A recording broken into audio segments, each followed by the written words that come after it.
The car is basically going into what they call limp mode. And basically what happens is I lose power and I can't rev the engine past around 1500 RPM, and the RPM just continues to bounce. So I was able to plug in the VPeak at the time that it was having issues, and I got a couple of codes. So I'm going to go through and actually troubleshoot step by step what we're going to replace. There's already a video for it. I'm just going to reference it and point it out. So let's get to it. Okay, so what I've done is I wrote down just all the things that we want to test based on a couple of the codes that we were getting. So I was actually getting a P1635 code, and that was the code where I would get if the car went into the limp mode, if you will. There are a couple of other codes, 1632, 121, and 221, that were also shown as previously confirmed. So I want to just check everything and make sure that most of the things here are solid. What I did is check the ICV valve, and that actually was good. So I'm actually going to show you really quick one thing that is not shown very commonly, and that's actually how to put voltage on it and test it out. So a lot of videos just say, hey, shake it. And if you hear that, then it's probably okay. What I have here is just these alligator clips. I'm just going to put one on here and one on the other, and then what I'm going to do is I'm over here in the trunk space where the battery is, and I'm actually going to hook this up, and we should see this open up. Okay, so now we're going to tap on here, and this is opening and closing as we're putting 12 volts. Be careful you don't touch these together and touch it and shorting out something. So with 12 volts, this is getting activated. So this actually works, so we're not going to replace it. Okay, so the other thing we want to do is test the accelerator pedal. And so there's a great video out there that actually shows you how to hook up the multimeter and actually see the voltage output as you're hitting the pedal. So we're not going to go in details of that, but I went ahead and did that test, and that was good. That was good as well. So we're also going to check the DISA valve, and that's this funny looking thing here. So again, I'll put up a link where they show you how to hook up voltage here and actually test this, put some vacuum on this, and make sure that this is actually working. And so this actually tested good.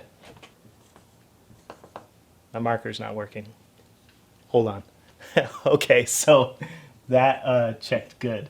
The last thing we're going to do is check the throttle body. Now there's sensors in there and all that good stuff, and it looks like it's an all-in-one unit. So definitely just going to look at it, clean it out, make sure that it's good, and we'll go from there.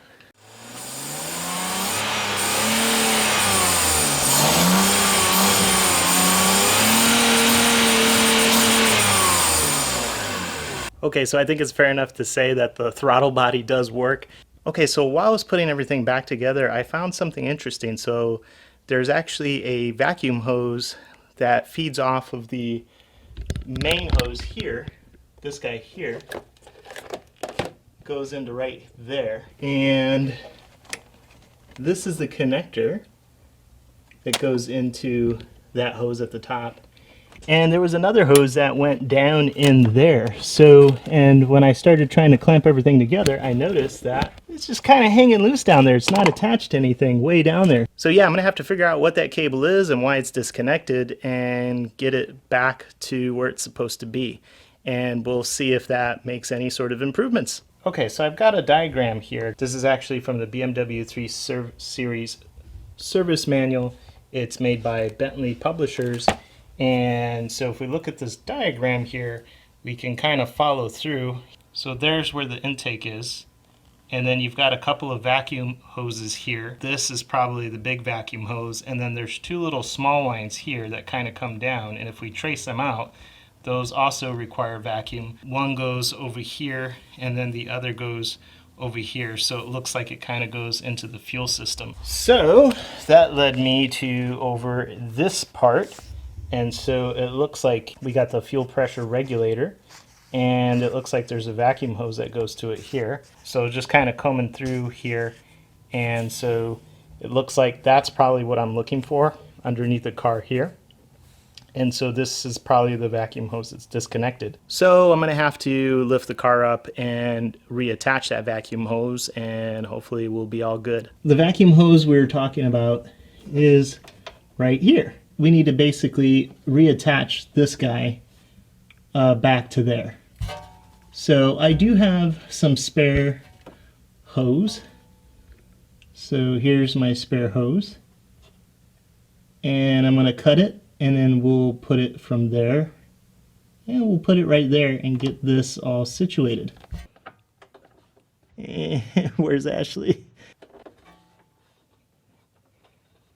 All right, so that hose, which is here, is now properly connected.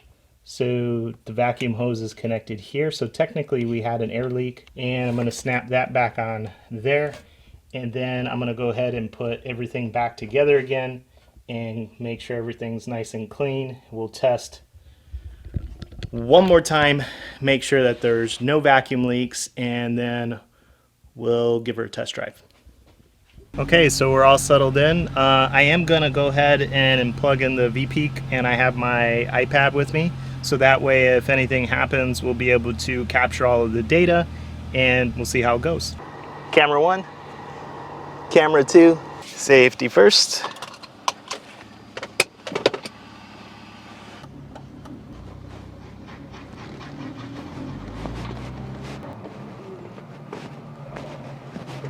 Come around here.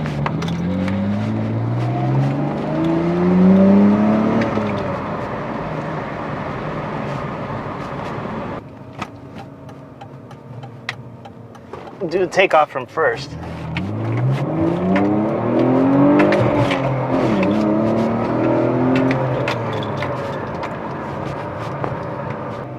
So overall, so far so good. So actually, what I'm going to do is I'm actually going to stall the vehicle over here intentionally and see what happens from a complete stop. Okay.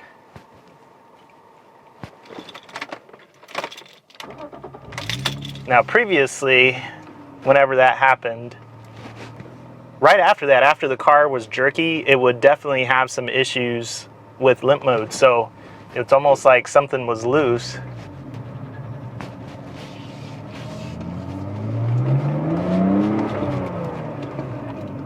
Okay, so right there, I was getting the, oh, okay. So the DSC definitely plays a role here. So as you saw that when I restarted the car, I forgot to hit the DSC button here or to deactivate it. And as I was start to pull away, and again, we've got that welded diff, so the tires were slipping there. I definitely didn't have a throttle response as I was holding down the throttle, and the little light up there indicator was flashing. So if you have a welded diff, you definitely want to turn that off. And of course, when we go drifting and all that fun stuff, we're gonna want to disable ABS and all that other jazz. But it looks like the DSC was definitely reducing throttle response. So I just got to remember to turn that off all the time I drive, so that way I don't have that issue. Let's go.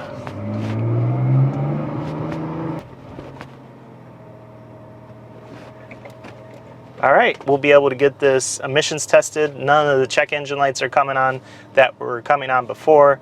We figured out the DSC issue, and so off we'll go.